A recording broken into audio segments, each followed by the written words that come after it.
नमस्कार, मैं आपका मित्र सर्वमित्र। मसला है, मेवात के बवाल में इतना जान माल का नुकसान हो गया, लेकिन अभी भी कुछ लोग बाज नहीं आ रहे हैं। अभी भी कुछ लोग लोगों को डरा रहे हैं, धमका रहे हैं, उकसा रहे हैं।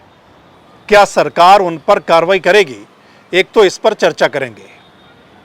दूसरी बड़ी बात, मोनू मानेसर तक चैनल वाले तो पहुंच गए, मोनू मानेसर के लाइव इंटरव्यू चल रहे हैं, लेकिन पुलिस अभी तक मोनू मानेसर तक नहीं पहुंची है।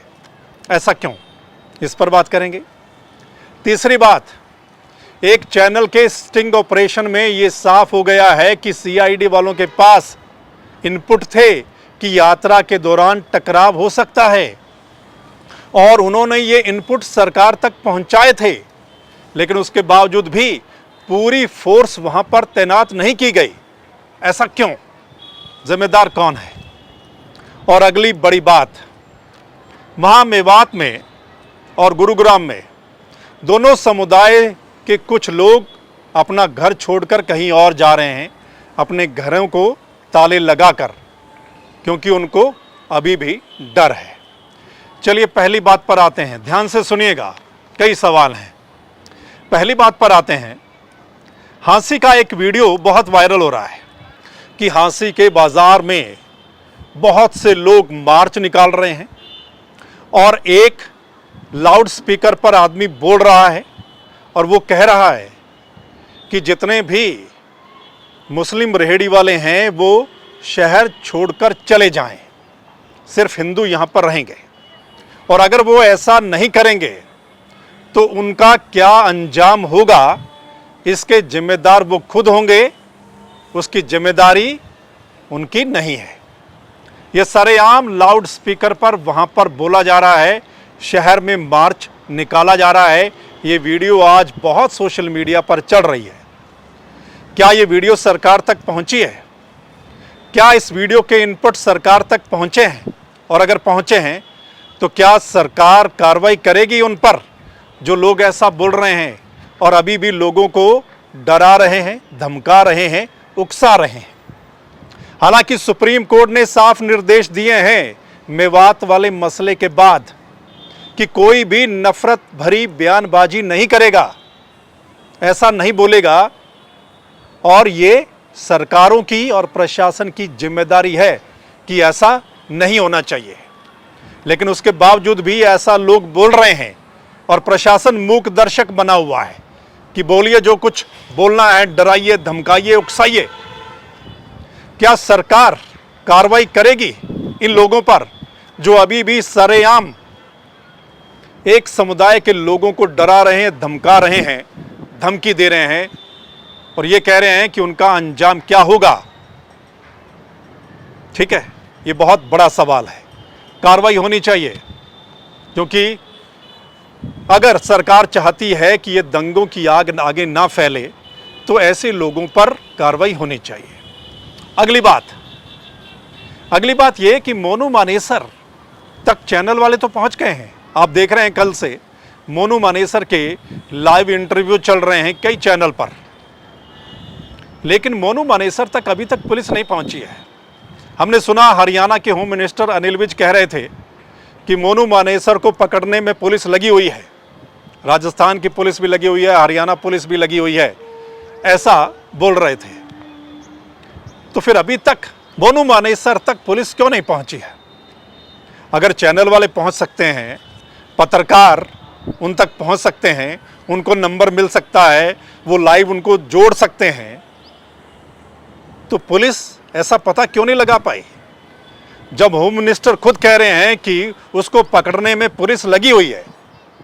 ये कहा जाता है कि पुलिस के हाथ बहुत लंबे होते हैं, लेकिन यहां पर तो नजर आ रहा है कि चैनल वालों के हाथ लंबे हैं और पुलिस के हाथ अभी खाली हैं, क्योंकि मोनू मानेसर का बहुत इसमें नाम आया था। और जब प्रेशर पड़ा, पहले तो हालांकि होम मिनिस्टर कह रहे थे कि उनका कोई लेना देना नहीं है, लेकिन जब काफ़ी चर्चा हुई तो फिर हरियाणा के होम मिनिस्टर अनिल विज बोले कि हाँ, उनकी वीडियो की भी जांच होगी और कार्रवाई होगी और पुलिस पकड़ने में लगी हुई है। ये भी एक बड़ा सवाल है। अब आते हैं अगली बात पर। एक चैनल ने स्टिंग ऑपरेशन किया, एक सीआईडी इंस्पेक्टर की बात उन्होंने रिकॉर्ड की और एक एसएचओ नूह सदर की। सीआईडी इंस्पेक्टर कह रहा है कि हां उनके पास इनपुट थे कि जब यात्रा निकलेगी उसमें नारे लगेंगे, उसमें तलवार लहराई जाएगी तो टकराव हो सकता है, और ये इनपुट उन्होंने सरकार तक पहुंचाए थे, बड़े अधिकारियों को पता था।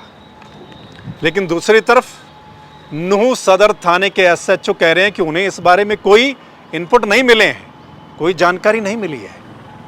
ये क्या है? अगर सीआईडी इंटेलिजेंस के पास ये जानकारी थी, इनपुट थी, तो वो पुलिस तक क्यों नहीं पहुंची? बड़े अधिकारियों तक भी ये सूचना थी, सरकार तक भी पहुंचाई गई, उसके बावजूद भी बहुत कम पुलिस वाले वहां पर तैनात किए गए, और जिसका नतीजा क्या निकला वो हम सब ने देखा कि फोर्स कम तैनात वहां पर हुई।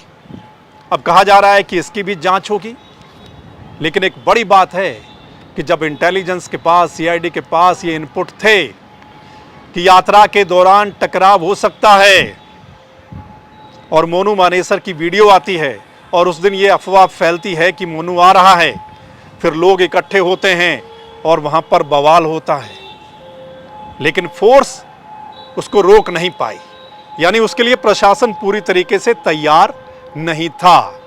ये बात अब निकलकर सामने आ रही है। ये अगला बड़ा सवाल है। अगली बड़ी बात, हमने देखा है और सुना है कि मेवात में कई लोग अपने घर को ताले लगाकर कहीं और चले गए हैं। गुरुग्राम की भी ये खबर है कि वहाँ पर भी कुछ लोग, और ये दोनों समुदाय के लोग हैं, दोनों समुदाय के लोग, कुछ लोग अपने घर छोड़कर ताले लगाकर कहीं और चले गए हैं।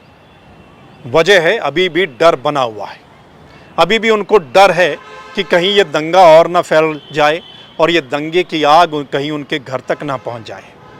क्योंकि ये जो दंगा होता है ना, दंगे में शामिल जो लोग होते हैं वो ये नहीं देखते कि अगला जो बंदा है वो कसूरवार है या नहीं कसूरवार है। ये दंगे की आग जो है ये बहुत आगे तक फैल जाती है, कई बार हमने देखा है, जिसकी वजह से लोग डरे हुए हैं अभी भी, और दोनों समुदाय के कुछ लोग अपना घर बार छोड़कर कहीं और चले गए हैं ताला लगाकर। सरकार को चाहिए कि लोगों को ये भरोसा दिलाया जाए कि अभी वहाँ पर शांति है, शांति बनाई रखी जाएगी। काफ़ी पुलिस वहाँ पर तैनात कर दी गई है, आईआरबी और भी कई कंपनियाँ वहाँ पर तैनात हैं, लेकिन सरकार को लोगों को भरोसा दिलाना पड़ेगा और शांति का माहौल बनाना पड़ेगा। और जैसा हमने पहली बात का जिक्र किया कि अभी भी बहुत सारे लोग मार्च निकाल रहे हैं, कई शहरों की तस्वीरें आई हैं और ऐसी भाषा बोल रहे हैं एक समुदाय के बारे में कि वो लोग शहर छोड़ जाएं, नहीं तो क्या होगा।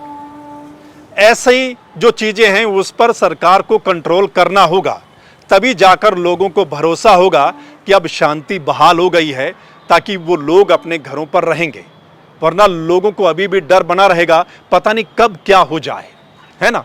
ये कई सारे सवाल हैं दोस्तों जिन पर चर्चा बहुत ज़रूरी है। ये 3-4 बड़े सवाल हैं मेवात के सिलसिले में। अभी तक आपने देखा वहाँ पर क्या कुछ हुआ है, कितना जान माल का नुकसान हो गया है, अभी भी लोगों के अंदर डर बना हुआ है। हालांकि बहुत से लोगों को पकड़ा गया है, कोर्ट में आज पेशी थी, है ना, वो आप सबने देखा होगा, कई वीडियो आपने देखे होंगे। लेकिन शांति की अपील सरकार भी कर रही है और अभी जो संस्थाएं वो भी कर रही हैं, वहाँ के जो लोग हैं वो भी आपसी भाईचारा अभी दिखा रहे हैं, और ये भाईचारा बना रहना चाहिए। क्योंकि दंगे में हमने देखा है बहुत सारे जान माल का नुकसान हुआ है और भाईचारा जो बना हुआ था उसको भी ठेस पहुंची है। दोबारा से ये भाईचारा बनाया जाना चाहिए, सभी की कोशिश होनी चाहिए, जितने भी समाज के लोग हैं, चाहे किसी भी समुदाय के लोग, उनको एक बार फिर मिलकर बैठकर इकट्ठे होने से ही, आपसी भाईचारा बनाए रखने से ही बात बनेगी। दंगों से कुछ हासिल नहीं होता है। सो दोस्तों, ये जो 3-4 हमने सवाल उठाए हैं, इन पर चर्चा की है, इस पर आपकी राय क्या है ज़रूर बताइएगा कमेंट करके। इस वीडियो के नीचे कमेंट करना है, इस वीडियो को शेयर करना है, ताकि तमाम लोग जो हैं इस पर अपनी राय दे पाएं। और आप इस चैनल को यानी द मसला को लाइक, सब्सक्राइब, फॉलो कर सकते हैं ताकि अपडेट जो है वो आप तक पहुंच जाए। इस मसले की भी और दूसरे जो बड़े मसले उनकी अपडेट भी आप लोगों तक पहुंच जाए, इसलिए आप इस चैनल को लाइक, सब्सक्राइब, फॉलो कर सकते हैं। फिर मिलते हैं अगले मसले के साथ, तब तक के लिए नमस्कार, आदाब, सत श्री अकाल, राम राम।